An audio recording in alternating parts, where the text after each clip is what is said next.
Tēnā koe, o tēnā tātou. Ngā mihi nui ki a koutou o te tauhou. Nau mai hoki mai ki tā tātou kōnai ipurangi a te Sick As. Kua whakapāho atu nei I Otipoti. So kia ora, and wishing you great life and prosperity as we go into the new year. I'm literally sitting here on the first of this new year, or of the, the Gregorian calendar? That one, the Western calendar, the one that says January through to December, even though DEC stands for 10, but it's the 12th month. That sort of stuff. But anyway, we're here.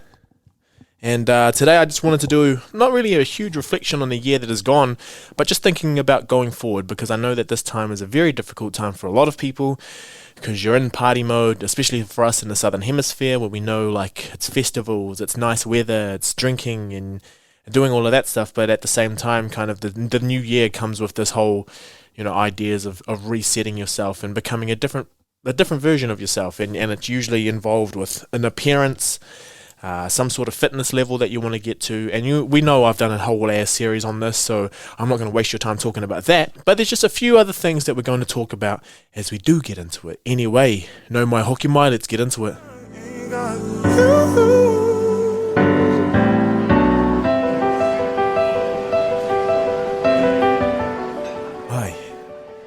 Yeah, so before we get into this, I did an entire series. It was a 4-episode series on trying to develop new habits, especially for those who are building into the New Year's resolution type of deal.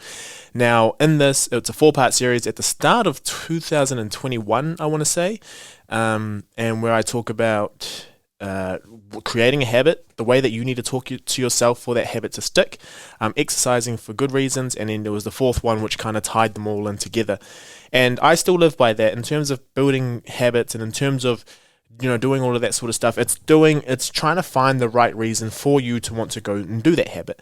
I know a lot of the time it's because you have media pressure, or someone, there's an idea of what being successful or what being good is about.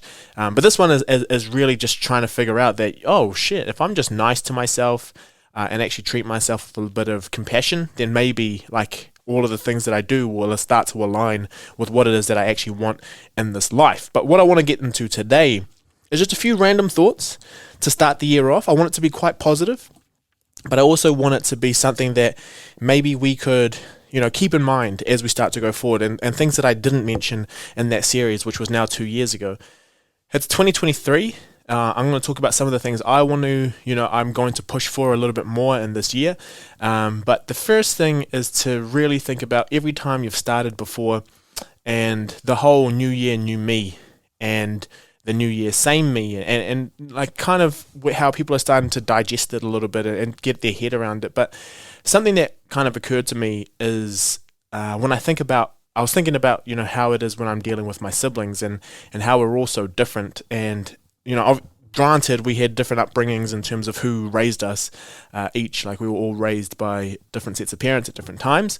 But, if you were to take two people who were raised by the same parents, they're not ever raised by the same two parents. Does that make sense? Even though it's the same people, just like anything that happens, there's an evolution that happens. There's mistakes that were, made, and opportunities there for learning. Socioeconomic status changes, is the entire context that you all kind of exist in start to change as well. So even though you're coming to the end of the year and it feels like nothing has actually changed, there has been a lot of learnings that have occurred in that time. So I think when we think about the other times that things have failed, and not thinking that you are the failure yourself, but obviously the environment that you were in was not conducive to what the outcomes you were wanting were. So I think, if we keep that in mind, just knowing that each time you come to the set to be able to make something new, you are wiser. Some things have changed. Some things are fundamentally different, which means that you approach the world in a different way.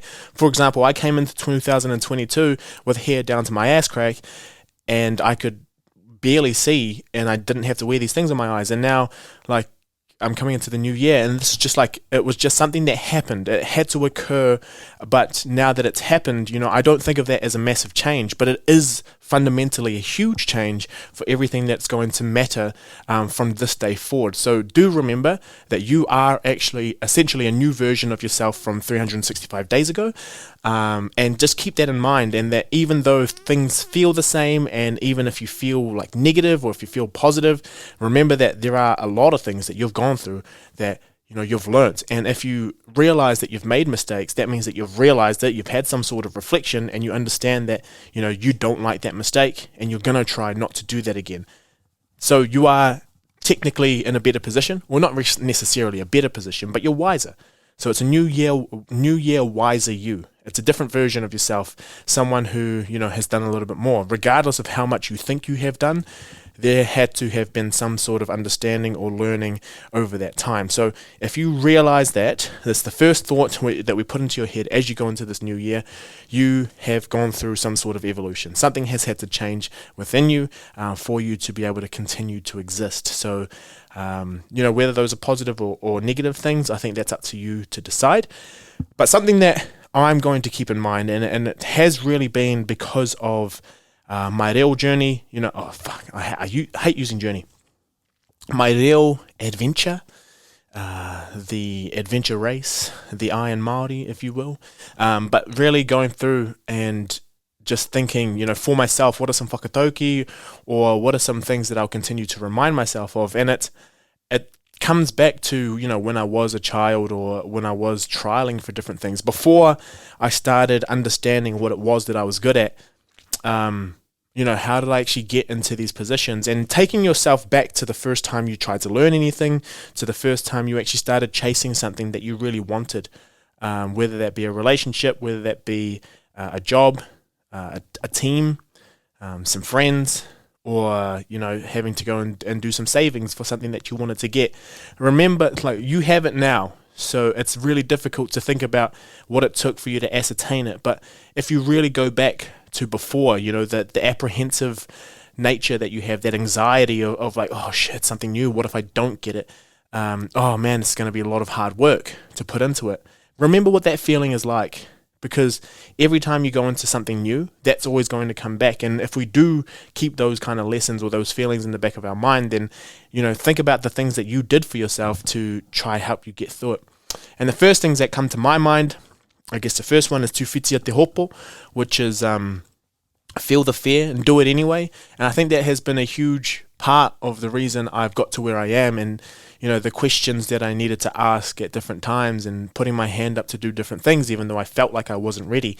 A lot of timing, you don't understand when it's good timing or not. And if we're always thinking, there'll be a better time, or atona wā, I've talked about this before, eventually, or nā waira, some time is going to come for it to happen, we never know if it's going to be the right time or not until we actually do it. And sometimes when you do some things, that's when you get more data on whether it was the right thing to do or not.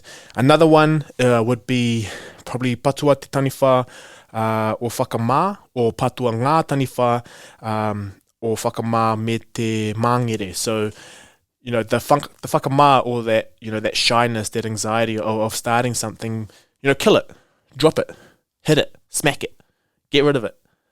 It's not going to serve you. I mean, that little bit of shyness, or that little bit of not wanting to do it, it cautions you. It's something that you're going into. It's something that you're unaware of. But remember, it's like the fear of that unknown.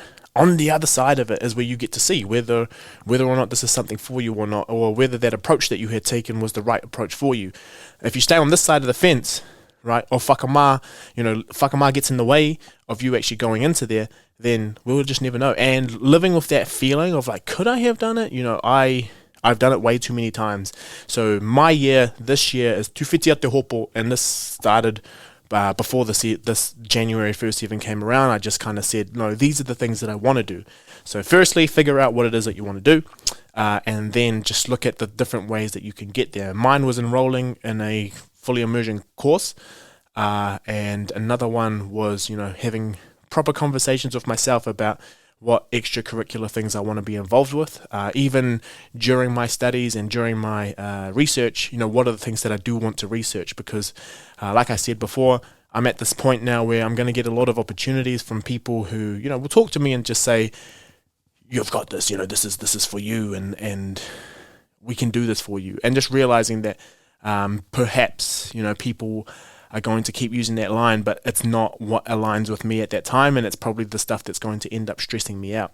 So that's something to keep in mind. Oh, and I talked about whakamā, but the other one is mangere, which is not the place Mangere in Auckland, but I think mangere, it was something that I actually was called as a child a lot for, now that I think about it, I don't even know why, but it came out a lot, and it's just being lazy. Sometimes I think we mistake someone who's lazy with, someone who's just uninterested. And I talked about languishing before on this podcast, so if you want to go check out those episodes for sure, go through and look at it. But it's just where you can't give that same motivation to something because you don't have the drive to be able to go and do it. So mine would just be like, if I want something, I know that I have to go and grab it, as well as, battling that taniwha, which is whakamā, or some shyness or anxieties over different things as well.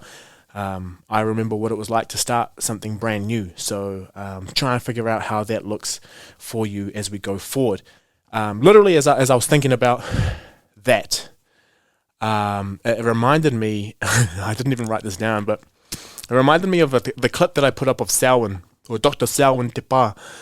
And I think what he said was, one of the teachers, or tētahi kaiako, or tētahi tōna kaiako, just, came in and said, whakatūtō ringa e whakamohio, whakatūtō ringa e whakamohio o aku kupu. So, like, put your hand up if you understand what I'm saying. And he just put his hand up. So, in this story, I laughed. I was laughing and I wasn't really listening too much. But then I was like, oh, actually, you're, like, it's...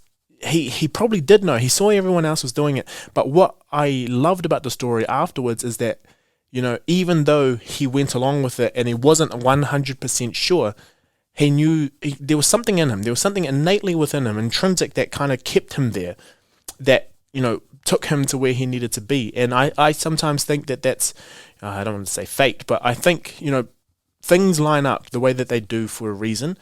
And we just need to trust that feeling that we get within us.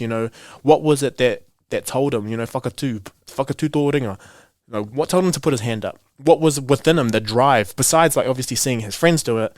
I think there was something within him that probably, like, said this is the right thing to do, for him to go and do that. So that was awesome. And, now that I think about things, and you think about how things line up and stack up, we never know when the right time is going to be. We may never ever be prepared. That's what that story kind of shows us. But we won't know unless we actually get in there and start to do it. For example, like, I haven't done any of the earlier courses, but I feel like I'm ready. I'm ready to go full immersion. Let's go. So anyway, yeah, that's me for that. Just one quick thought. Okay, so over Christmas, everyone was posting Merry Krehimete, which is Merry Christmas, or it's a transliterized version, or kupumino, of Merry Christmas. And, this is where I get a little bit frustrated now, because I'm starting to see that actually it's great to see more reo being used around the country. But remember, I always talk about the Facebook, when people use Aotearoa, and people use different things that have to do with Māori, and how we have the vocal minority who would come on and just say, why are you using, like, this language? We're in New Zealand. It's a useless language and all that sort of stuff. I'm actually now, so I was very, very stoked to see as much Māori being used. But now, some of the headlines where they say a Māori, blah, blah, blah, or they're using Aotearoa, I think it's down now to knowing that it's going to start getting traction. People are going to comment on it. People are going to react to it, because they know that that's the stuff that gets more people commenting. More people who comment means it gets more clicks, means that more people are going to see it. I now think it's disgusting, and I think there's a responsibility on these news outlets not to put this stuff out. Like, who are they actually benefiting by putting this stuff out? Okay, because they know that they're going to get these clicks, and the news outlets are actually the ones that are dividing the country. So it's not real Māori, it's the platforms that it's being put on. That's the stuff that's dividing everyone, because they're doing it to get a rise, to polarize these two different groups. The people who understand that, real Māori is from here. It's the tangata whenua, it's the kōrero o te tangata whenua, but also that it's the wairua of this land. It's everything that comes with it. It's all of that. But the way that it has been used now as a divisive tool is actually because these media outlets are knowing that this is what's going to drive more clicks. And I only came to that realization recently, where I was like, oh my goodness, they understand that this is the stuff that gets the most heated debate, and they're continuing to do it without actually giving proper explanations. Or you're reading these stories that have nothing to do with, they obviously have some component, but the main part in the headline is talking about Māori or talking about Te Ao Māori, and it didn't need to be in the headline, but they know that it's big enough for people to start commenting, which is getting them what they need. And it reminds me of, when celebrities say the N-word and all that sort of stuff, the news outlets are the ones that get the profit from that, from those people stuffing up, because they're going to put out the headline that says, this person did this, and then everyone's going to start benefiting from that. But the African community, or the African Americans, who probably were offended or have been they've just taken advantage of. And now it's the same thing, but these media outlets are doing a similar thing, using, Te Ao Māori, and saying that we're doing it to celebrate you. I think a lot of it is really virtue signaling, but in the wrong way. It's like, look at this, we're incorporating more Māori because we are tangata tiriti. But really, I actually think you're doing this now because it's going to help your clicks and your views. So if this stuff gets out there, if people get to listen to this, and just be aware of that. Be aware that that is what they're trying to do. They're trying to get more people to click on what they're doing, more people to react, and more people to follow what they're doing. At first, I was so stoked to see more Māori, but now I'm actually kind of disappointed that that's the way that it had to come about, is that actually we're doing this because it's going to serve us most. So always question, it's critical theory right here, always question who is benefiting from this the most, and is this actually a good thing or is it not? And this comes to the types of people who want to do certain things as well. Are they doing this because they genuinely believe that it's going to be something that could be positive, or are they doing this because they know there's going to be some sort of kickback that is definitely worth it for them? Right. A bit of media that I watched. Movie. I watched The Woman King.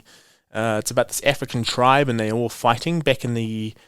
I never quite get this right. Is it the 1700s or the 1800s? But it's the times where it was like 18 something. So I don't know which one that is. I always get mixed up on that. But there's I don't want to talk about the movie itself, but there is a part in it where... and it just rung true to me, where he was, doing his little monologue, one of the kings.